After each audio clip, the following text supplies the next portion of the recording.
యోగా అనగానే మనందరికీ ముందుగా గుర్తొచ్చేదేంటి? రకరకాల ఆసనాలు, శారీరక వ్యాయామం కదా? కానీ నిజానికి యోగా అంటే అంతేనా? ఆ ఆసనాల వెనుక అస్తిత్వం గురించిన ఓ అద్భుతమైన, లోతైన తత్వం దాగి ఉంది. ఈరోజు మనం దాని గురించే కాస్త వివరంగా మాట్లాడుకుందాం. సరే, మరి అసలు యోగా అంటే ఏంటి? ఈ ప్రశ్నకు సమాధానం కోసం మనం ప్రాచీన గ్రంథాల వైపు చూస్తే మనకు కొన్ని అద్భుతమైన నిర్వచనాలు కనిపిస్తాయి. ఇవి కేవలం మనం వేసే మ్యాట్కు సంబంధించినవి కావు, అంతకు మించినవి. ఉదాహరణకు భగవద్గీతనే తీసుకుందాం. అందులో ఏమంటారంటే, యోగః కర్మసు కౌశలం అంటే మనం చేసే పనులలో ఉండే నైపుణ్యమే యోగం. ఆలోచించండి, మనం రోజు చేసే పనులను ఎంత నైపుణ్యంగా, ఎంత శ్రద్ధగా చేస్తున్నామన్నది కూడా ఒక రకమైన యోగమేనట. ఇంతేకాదండోయ్, గీతలోనే ఇంకో మాట కూడా ఉంది. సమత్వం యోగ ఉచ్యతే అంటే గెలుపోటములకు, సుఖదుఖాలకు చలించకుండా సమభావంతో ఉండటనే యోగం. గెలిచామని పొంగిపోకుండా, ఓడిపోయామని కుంగిపోకుండా ఒకేలా ఉండటం చాలా గొప్ప విషయం కదా. అయితే ఈ నిర్వచనాలన్నింటినీ మించి మరో మహర్షి యోగాకు ఇంకాస్త లోతైన అర్థాన్ని అందించారు. ఆయనే పతంజలి మహర్షి. ఆయన యోగసూత్రాల్లో ఏమన్నారంటే, యోగశ్చ చిత్తవృత్తి నిరోధః అంటే మన మనసులో నిరంతరం కలిగే ఆలోచనల అలజడిని, ఆ హెచ్చుతగ్గులను అదుపు చేయడమే యోగం. ఇది యోగతత్వంలోనే ఒక మూలస్తంభం లాంటిది, చాలా కీలకమైన విషయం. అసలు యోగా అనే పదాన్నే తీసుకుంటే దాని సంస్కృత మూలం యుజిర్ అంటే కలపడం లేదా ఏకం చేయడం అని అర్థం. అయితే ఇది మామూలు కలయిక కాదు. దీనికి మన గ్రంథాలు ఒక స్పష్టమైన తేడాను చూపిస్తాయి. ఒక మనిషి ఇంకో మనిషితో కలవడం లేదా ఏదైనా వస్తువుతో కలవడం, ఇలాంటి సాధారణ కలయికను సంయోగం అంటారు. కాని యోగం అంటే అది కాదు. యోగమంటే జీవాత్మ అంటే మనలోని ఆత్మ ఆ పరమాత్మతో అంటే ఆ విశ్వ చైతన్యంతో ఆధ్యాత్మికంగా ఏకం కావడం. చూడండి ఎంత లోతైన అర్థముందో. మరి ఈ ఐక్యతే మన సహజ స్థితి అయితే మనకి ఆ పరమాత్మకి మధ్య అడ్డుగా నిలుస్తున్నది ఏంటి? ఎందుకు మనం ఆ ఐక్యతను అనుభవించలేకపోతున్నాం? దీనికి సమాధానంగా మన గ్రంథాలు మనందర్లోనూ జరిగే ఒక అంతర్గత సంఘర్షణ గురించి చెబుతున్నాయి. ఒక్కసారి ఇలా ఊహించుకోండి, మన జీవాత్మ ఒక తాడులాట పోటీలో మధ్యలో చిక్కుకుపోయింది. రెండు వైపుల్నుంచి రెండు మహాశక్తులు దాన్ని లాగుతున్నాయి.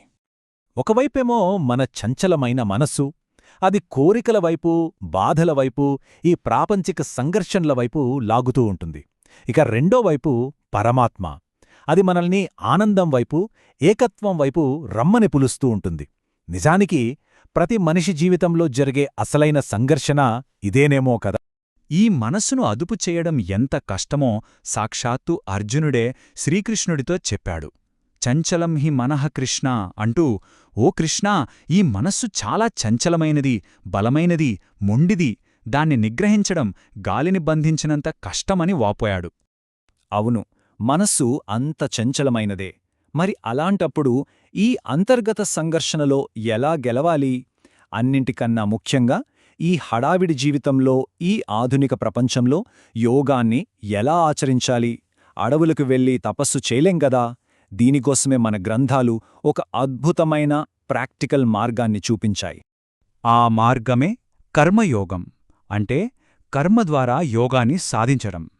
దీని ప్రత్యేకత ఏంటంటే, ఇది ప్రపంచాన్ని, పనులను వదిలేయమని చెప్పదు.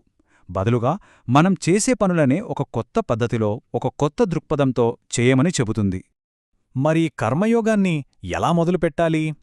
ఇందులో మొదటి అడుగు చాలా సింపుల్గా అనిపిస్తుంది, కానీ చాలా లోతైనది. అవేంటంటే, 1. మనం చేసే పనిలో 100% లీనమైపోవాలి. ఇక రెండోది, ఆ పనివల్ల వచ్చే ఫలితం మీద ఆసక్తి చూపించకూడదు. అంటే పొగడ్త వచ్చినా, తిట్టు వచ్చినా, లాభం వచ్చినా, నష్టం వచ్చినా దేనికి అంటకుండా ఉండాలి. ఇలా చేయడం వల్ల కలిగే ప్రయోజనమేంటో తెలుసా? అద్భుతంగా ఉంటుంది. ఎప్పుడైతే మన దృష్టి ఎంత కేవలం పనిమీదే ఉంటుందో, ఫలితం ఏమవుతుందో అన్న టెన్షన్, ఆందోళన మనకుండదు. అప్పుడిక ఓటమి, నిరాశ లాంటివి మనల్ని ఏమీ చేయలేవు. ఎందుకంటే మన ఫోకస్ ఫలితం మీద లేదు, పనిమీదుంది. ఇలా నిస్వార్థంగా కర్మలను ఆచరిస్తూ వెళ్తే అది నెమ్మదిగా మన మనసును శుద్ధి చేస్తుంది.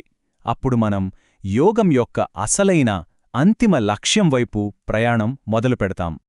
ఆ అంతిమ లక్ష్యం మరేదో కాదు, మొదట్లో మనం మాట్లాడుకున్నాం కదా, జీవాత్మ పరమాత్మతో ఏకం కావటం. ఆ ఐక్యతను పూర్తి స్పృహతో చేతనపూర్వకంగా అనుభూతి చెందటమే ఆ లక్ష్యం. ఈ స్థితిని పరమానందం అంటారు.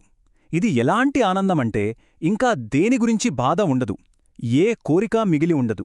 ఒక అచంచలమైన, సర్వోన్నతమైన, శాశ్వతమైన ఆనందం. ఇదే నిజమైన మోక్షం. ఇదే అసలైన స్వేచ్ఛ. సో ఇప్పటిదాకా మనం చూసిందంతా ఒక్కసారి గుర్తుచేసుకుంటే, యోగం అనేది ఒక అద్భుతమైన ప్రయాణం. ఎక్కడ మొదలవుతుంది? మన మనస్సు సృష్టించే ద్వంద్వాల దగ్గర, సంఘర్షణ దగ్గర. ఎలా సాగుతుంది? నిస్వార్థమైన కర్మ అనే మార్గంలో.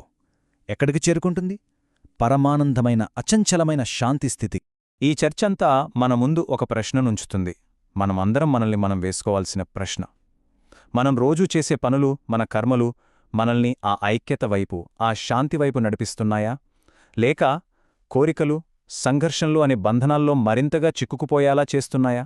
ఆలోచించండి.